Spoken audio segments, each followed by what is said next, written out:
안녕하세요. 오늘도 사연 살롱을 찾아주셔서 감사합니다. 60대 여성이에요. 제가 실패했다가 다시 일어선 얘기를 해보려고 해요. 저는 젊을 때 남편과 단추와 지퍼 만드는 사업을 했어요. 한동안은 사업이 잘 됐고 거래처도 많아서 재산도 늘어났죠. 하지만 남편이 다른 일에 욕심을 내면서 사업을 마구잡이로 확장하다가 빚을 지게 됐고 남편과 다투는 일이 많아졌어요. 모두 싹 정리하고 원래 하던 일에만 집중하자고 했지만 남편은 다 잘할 수 있을 거라며 고집을 피웠어요. 결국 사업은 부도가 나고 말았죠. 남편은 그게 다 제가 자기를 믿어주지 않아서 생긴 일이라며 모든 책임을 저한테 돌리더라고요. 매일 싸우기만 하던 저와 남편은 서로에게 지쳐서 이혼 서류에 도장을 찍고 헤어졌어요. 그때가 40대였고 딸아이는 초등학교 5학년이었어요. 앞으로 한창 돈 들어갈 일만 있는데 재수 중에 돈은 없고 빚만 있어서 정말 막막했죠. 우리 애는 소아천식 때문에 정기적으로 병원도 다녀야 했고요. 저는 친구의 권유로 보험 설계사를 시작했지만 실적이 좋지 않아서 힘들었어요. 이러다가 안 되겠다 싶어서 다른 일을 찾아보다가 농산물 직판장에서 판매 일을 하게 됐어요. 그리고 새벽에는 녹즙을 배달하기로 했죠. 집세에 아이 교육비에 들어갈 때는 많은데 판매직 월급만으로는 부족했거든요. 새벽 일찍 일어나는 게 좀 힘들었지만 아이를 생각하면 한시도 앉아있을 수가 없었어요. 저는 피곤한 줄도 모르고 남들이 싫다고 하는 곳까지 맡아서 배달하고 집에 돌아와 아이를 학교 보낸 다음 직판장으로 출근해서 하루 종일 일했죠. 그렇게 녹즙 배달과 직판장 일을 같이 한 지 1년쯤 됐을 때 녹즙 대리점에서 어떤 아줌마가 더는 못하겠다며 직원한테 하소연을 하더군요. 얘기를 들어보니 길 건너 새로 생긴 아파트에 한 아줌마가 굉장히 힘들게 한다는 거였어요. 녹즙 배달만 하면 되는 건데 힘들 게 뭐 있지? 저는 그렇게 단순히 생각했는데 직원이 저를 불러서 그 아파트 영실 씨가 좀 맡아주실래요? 아무도 안 하려고 해서 저희도 지금 너무 곤란하거든요. 대신에 월급 좀 올려드릴게요. 부탁해요. 네? 저는 월급을 올려준다는 말에 그 자리에서 알았다고 했어요. 그러자 다들 저를 걱정스러운 눈으로 보더군요. 저와 친하게 지내는 언니는 진짜 괜찮겠어? 거기 진상이 우리가 아는 수준이 아니래. 성미 씨 그만두는 거 봐. 돈도 좋지만 그러다 괜히 몸도 마음도 상한다고. 라며 걱정했지만 저렇게까지 부탁하는데 해보지도 않고 안 한다고 할 순 없잖아요. 그리고 전 한푼이 아쉽고요. 성질 안 건드리게 조심하면 별일 없겠죠. 라며 괜찮다고 했어요. 그리고 그 다음 날부터 그 아파트까지 돌기 위해 더 일찍 집을 나왔어요. 한 일주일 정도는 별 탈 없이 배달을 했어요.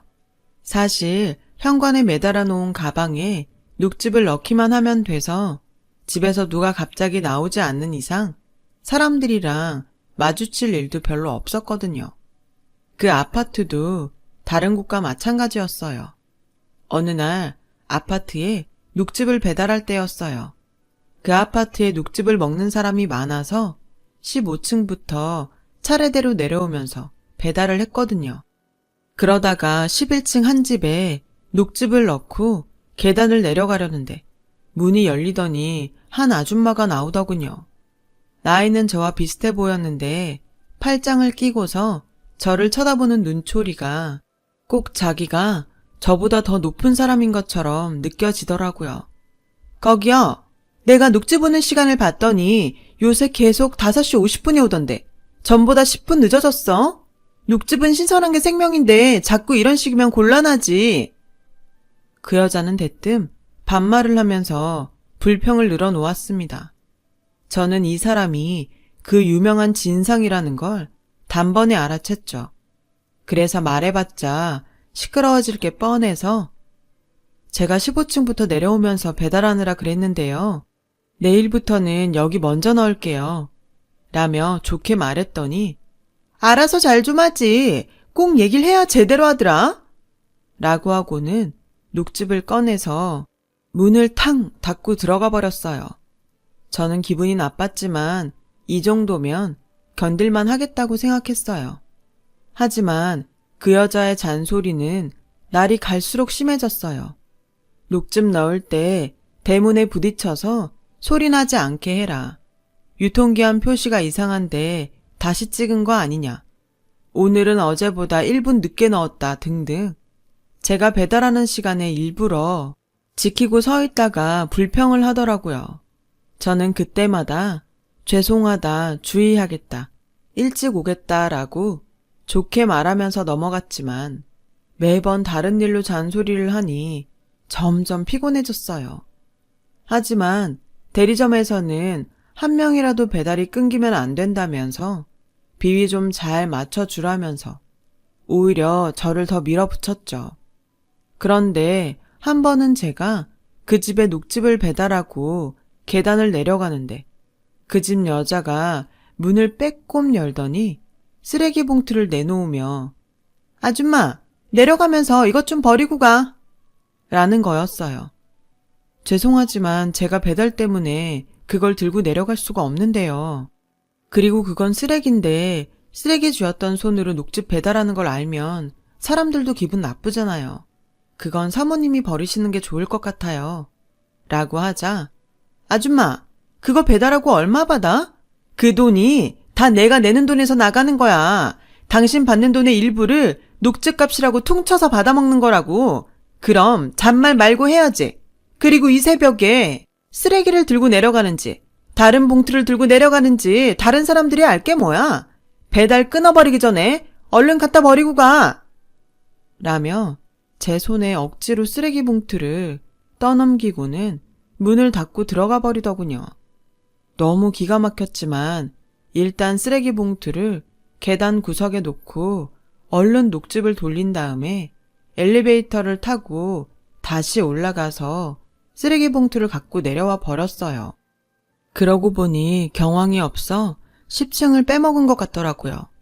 다시 올라가서 녹즙을 넣어두고는 버릇이 돼서 비상계단으로 내려오는데 눈물이 펑펑 나더라고요. 저는 소리 죽여 울면서 다음 층으로 갔죠. 그런데 거기서 한 아주머니가 나오시더니 저를 부르시더라고요. 새벽부터 고생이 많으세요. 이것 좀 드셔보세요.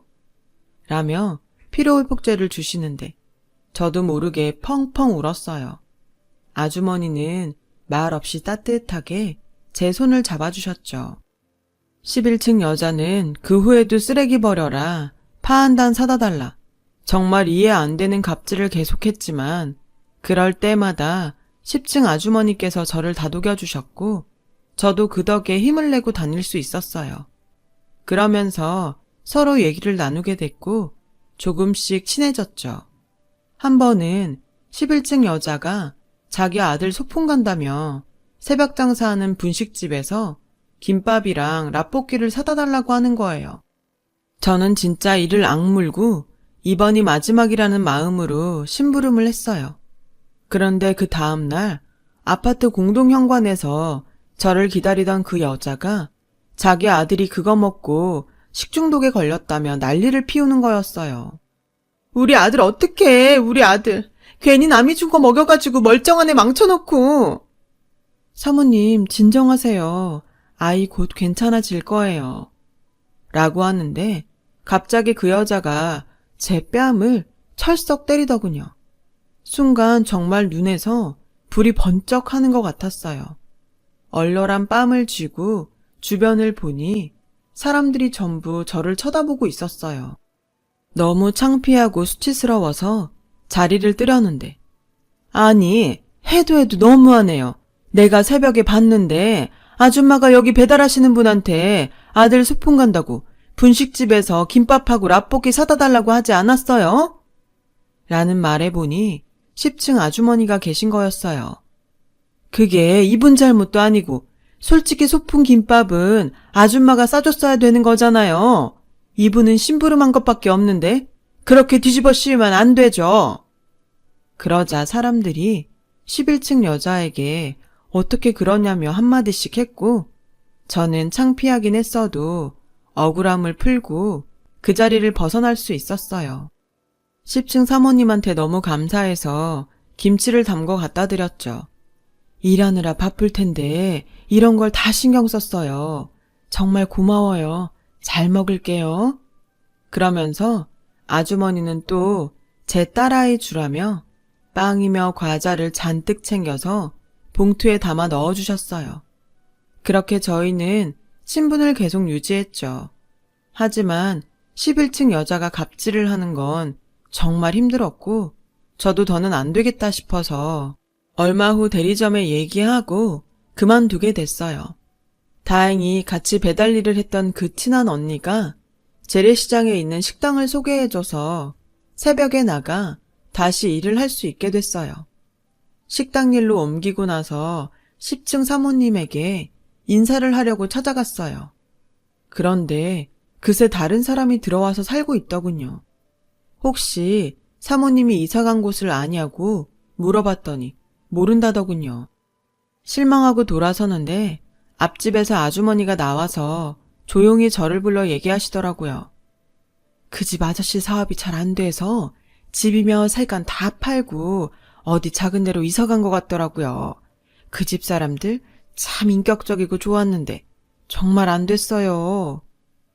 그 얘기를 들으니 저도 정말 속상하더라고요. 그런 좋은 분들이 잘 되셔야 하는데 하고 말이죠. 하지만 저도 당장 생활이 급했기에 먹고 살기 위해 일하는 데 집중하다 보니 어느새 그 일은 잊어버리게 됐어요. 식당은 새벽에 물건을 떼러 오는 사람들로 늘 붐볐는데 그렇게 열심히 사는 모습을 보니 저도 뒤처지지 말아야겠다는 생각이 들어 힘을 낼 수 있었죠. 그렇게 새벽에 식당 일을 하고 몇 달 지나서였어요. 어머, 김 사장님 아니에요? 나예요. 애기옷 공장하는 박수영.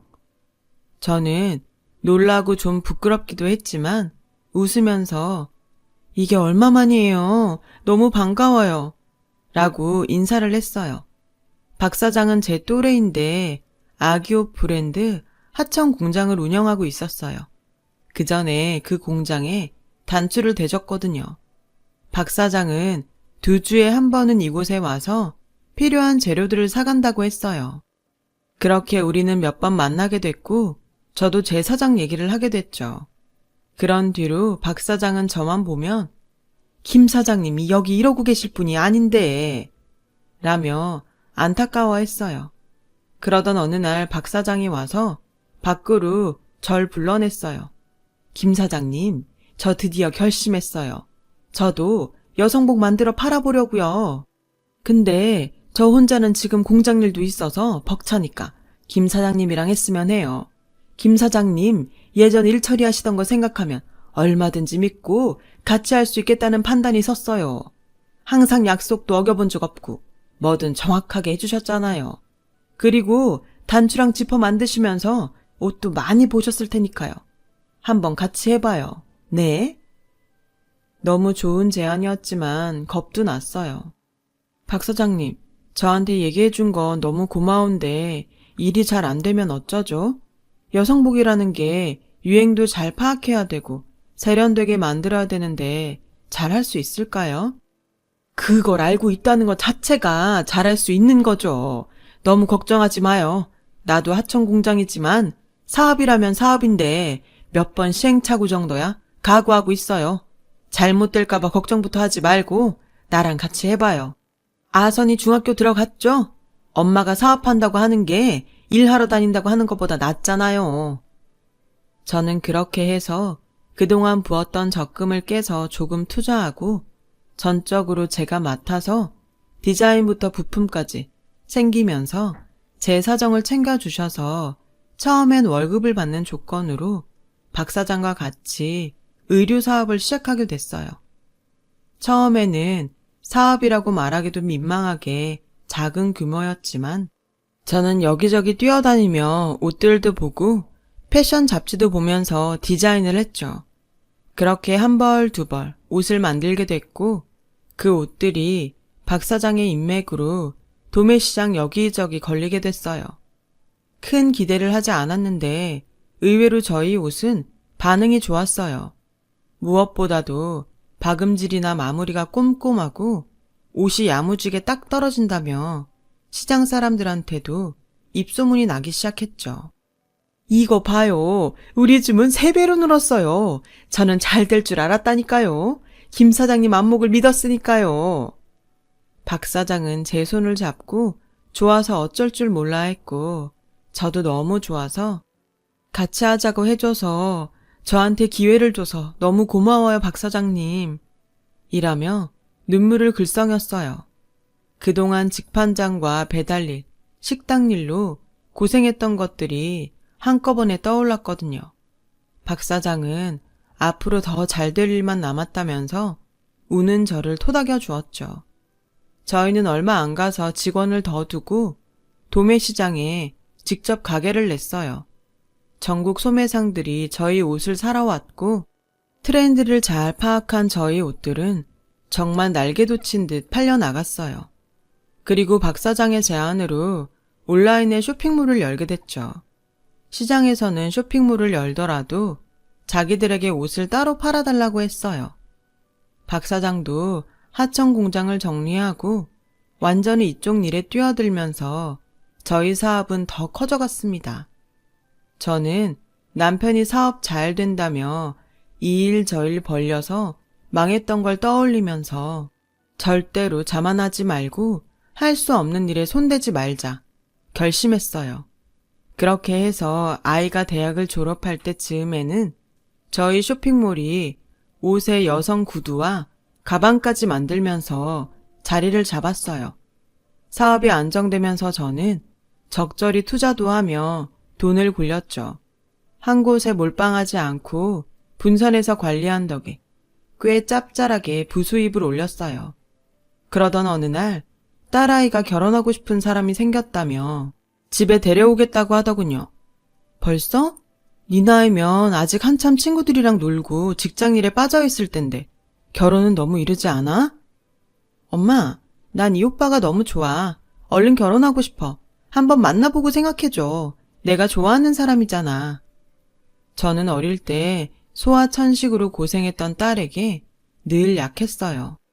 사춘기를 거치면서 천식 증상은 점차 사라져 지금은 완치 상태가 됐지만 그래도 항상 마음 졸이게 되고 무슨 말이든 들어줄 수밖에 없었어요. 그래서인지 딸은 저한테 애교도 많고 어리광도 잘 부렸어요. 결국 저는 딸의 말대로 남자친구를 만나기로 했어요.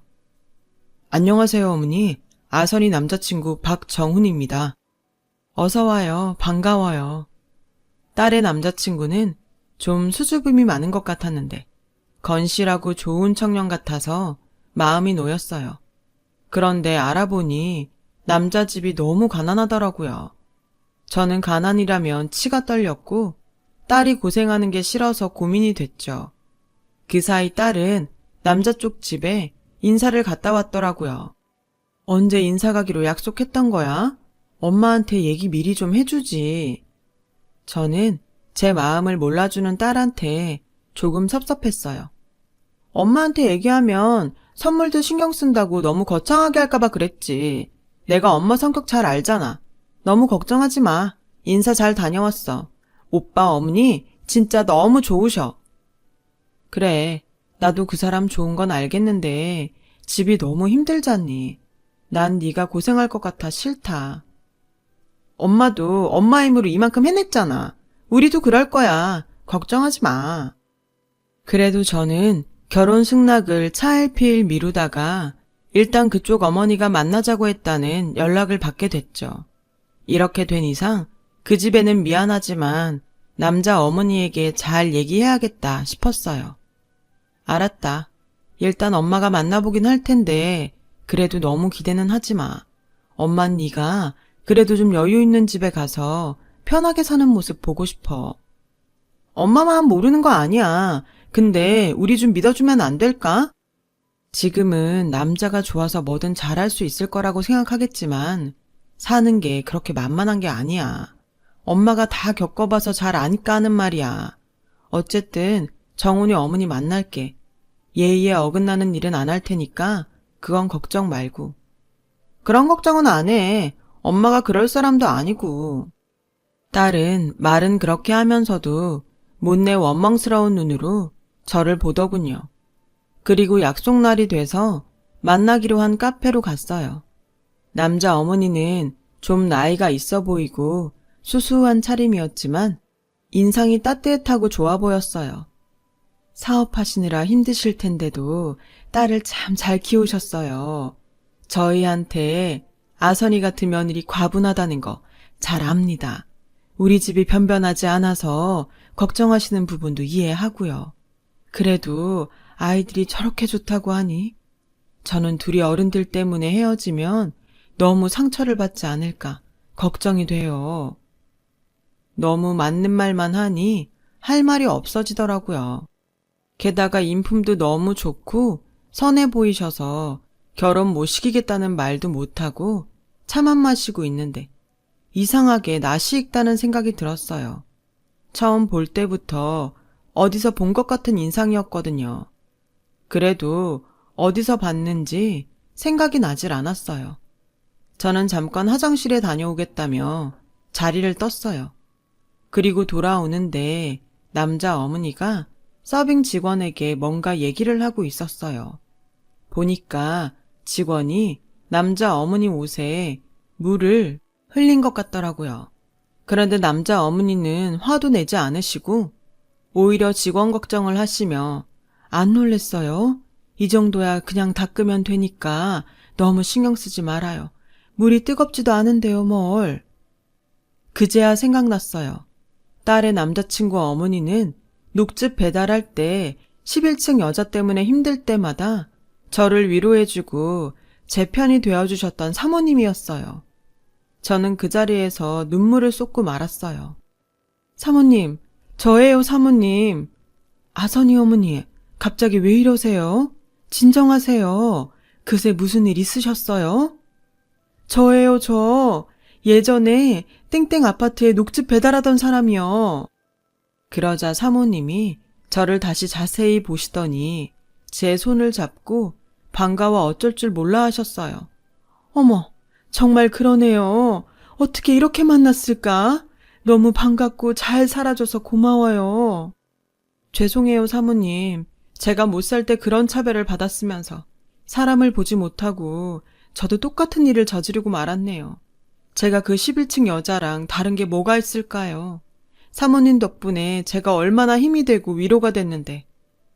제가 펑펑 울자 사모님은 제 등을 다독이시며 부모 마음이야. 다 그런 거 아니겠어요? 전 다 이해해요. 괜찮아요. 누구나 내 자식이 좀 더 편하게 살았으면 하고 바라잖아요.